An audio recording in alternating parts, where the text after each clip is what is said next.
Hey everyone, my name is Steven Schmeller and I'm a contributor at digimil.net. We are here in Marko Pizza. See, here you can hear other people around here. And we're talking about the industry of E3. What happened, what genres are emerging, that kind of stuff. I'm Steven Schmeller and with me is Kyle Harrison. I'm Chris Campbell. Project. Thank God to speak a little bit louder here. Needless to say, E3 changed dates from May to July and became smaller. Of course, this could be also a good thing and a bad thing. I personally think it's a bad thing because when games debuted at E3 in May, they usually gave the development teams like a couple more months to work on the games before it even came out, to fix bugs, that kind of stuff. With E3 being even closer to the holiday season when most of the games come out, will this greatly affect our games?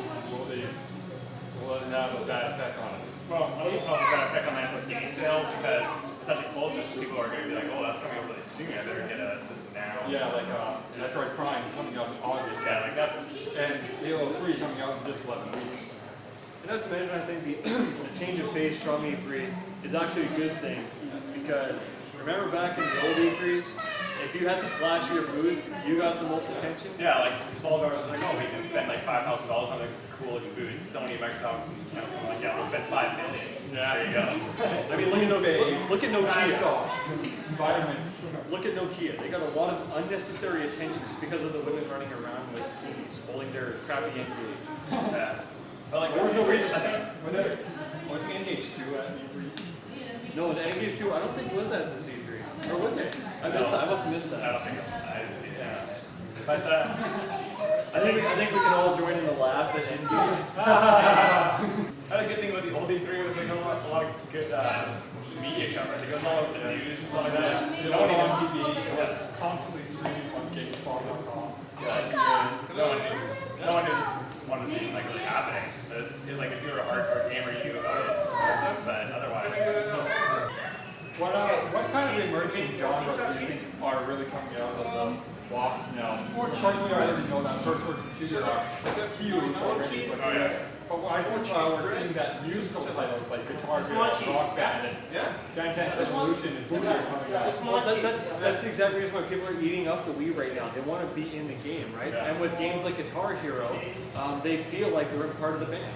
And people eat that crap up like this. Right? And that's also a little bit easier and casual.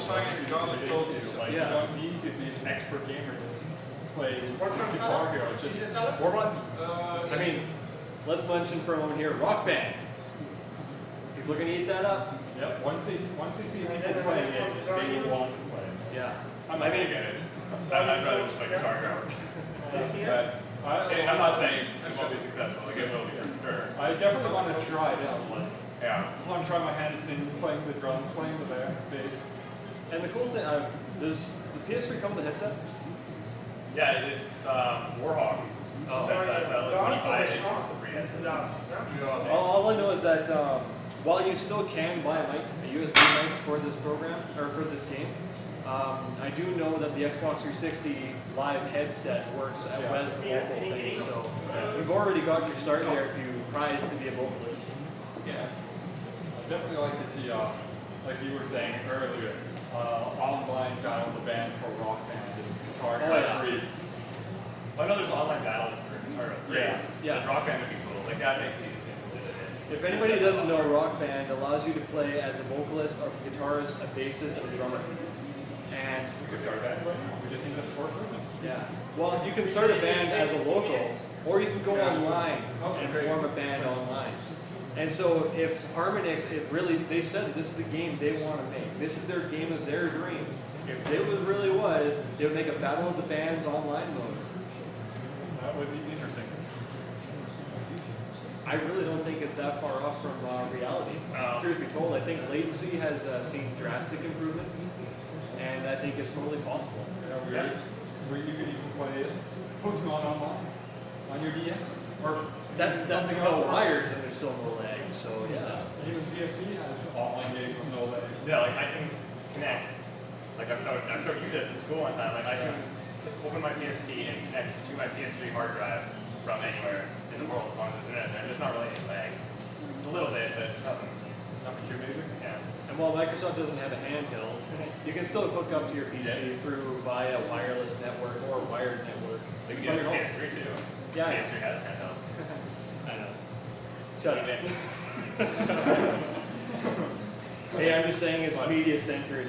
You can record TV shows from your 360. Is that the Blu-ray player? Yeah, these, shut up. One other interesting thing about the Blu-ray is that Blockbuster dropped its support of HD DVD. So Yeah, I think Blu-ray's pretty much sealed the deal already. Hell, I'm already looking for burners, so. Like it's not ended yet, but I think it's. so Yeah. HD DVD will go the way of Betamax. I think so. Yeah. It looked like it had promise, but in the end, it just fell short. Yeah. I do think Blu-ray has more Blu-ray is support. best. It's not like PlayStation didn't help Blu-ray. Actually, I remember hurting sales at the beginning. Maybe it was the other way around. Blu-ray helped. I don't know about that. But yeah, anyway, back at the subject at hand with E3 and changing its face, it definitely allows smaller companies to show off their products and get the same limelight as Microsoft, as Sony, as Nintendo. But in still respect, those are the three main ones right now. Yeah. Those are the ones that you get like main coverage on still. But you still get like, 2 entire days worth of just smaller companies showing off their best stuff. Yeah. I just heard about this. I just heard about this new MMO at E3. Can't remember the title of it at this point, but it just promotes everything. It's like an MMO, but everything is all action based. Oh, I think is it Conan? No, No, it was a new age one, something like that. yeah, I saw that. I was just watching that on GameSpot. Yeah. It looks awesome. Looks like it's actually action orientated, and like the AI are like super smart. And what was it? I think it was Lord Bridge. It was Latin for Yeah, that one. Yeah. Yeah, and the guy was dressed up. Yeah, the guy was dressed up. I thought that was kind of cool. You would Maker's a City of Heroes. Last year at 06, you would not have heard about that game. Like I may not remember the title of it specifically right now, but I know I'll keep looking at that. Yeah, it should probably be on the bottom of the screen right now. I really don't think this E3 is hurting the industry. Maybe its placement's a little bit more funky, but I think the industry will adapt. Besides, we still have E for everyone. Oh, that's not- gonna be huge. Yeah, like E3's not like as big. It's not as like awesome as E3. Like it's definitely like I wasn't as impressed as I have been in the past. But I think that's what they wanted, right? Yeah, but I also think that most of the other companies like had their own little press conferences before, like during May, where Blizzard announced StarCraft 2 and Ubisoft got smaller. Everything got bigger. Everything else got bigger.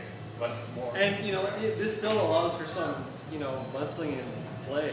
I know Sony did a little bit of guerrilla warfare on Microsoft during their conference by showing a private showing of Killzone 2. It was awesome. You can't deny it. You said I am so so impressed yourself. by that game right now. I can't say anything bad about it. Bastard. Well, I must say that for some 360 titles, I am a little bit disappointed that such things as Bioshock, and I have voiced my opinion about this in the past. It's definitely not living up to standards. But games like Killzone 2 take the freaking show. I think Sony kind of stole the show with it because it just impressed everyone. Like no one had the expectation. No, everyone's expectations were low because Sony's like track record on that kind of hyping, but delivered this time. So Yeah, this was definitely a good step for Sony. yeah. And Nintendo showed off some nice franchises and didn't really say too much about future games, but gave some solid release dates. I think that'll change in the future. Once PS3's installed, I suppose I think that's gonna. Everything's just gonna switch to PS3, isn't it? No, See I'm what not saying happens. that. I don't think it's gonna happen in North America. I don't think that's where PS3's success lies. See what happens. Yeah. We got 12 Can't months. predict anything. We got 12 months until the next E3. Until then, this is Crash Without Recovery at Marko's Pizza in Kelowna. And thank you for watching. Recovery, Crash Without Recovery, Crash Without Recovery, our super geeky talk show.